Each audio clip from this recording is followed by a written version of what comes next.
بأنه كانت تأتيهم رسلهم بالبينات فقالوا أبشر يهدوننا وكفروا وتولوا واتقوا الله.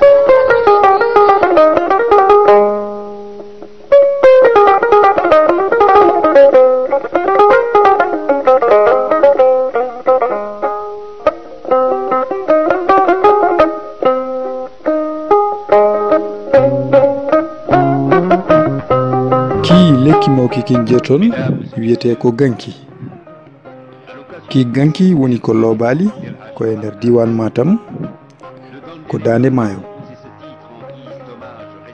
Ki lekki ko ganki foftorki El Hadji Oumar Foutiyou Tall wonno kodda Adama Aissé Elimane Siré Samba Demba Ali Moutar. Eɗen gandi kay El Hadji Oumar Foutiyou ala to o yahani e nder Fouta.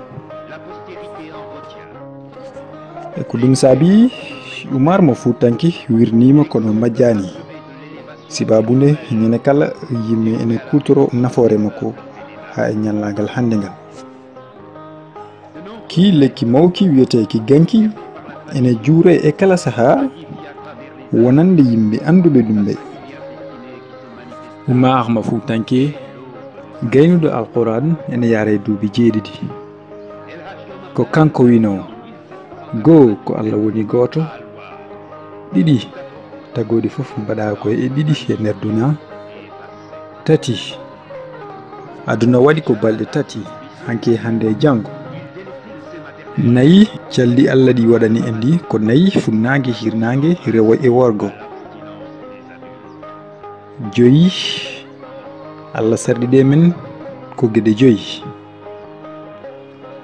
Wadde nden so wiyama Fouta ene wonde duwawu ene selli, on ɗon duwawu e on ɗon barke reeɓi tellima fiindi jibini ha yetti galle Ceerno Saydou Nourou Tall kam e Madane Mountaga.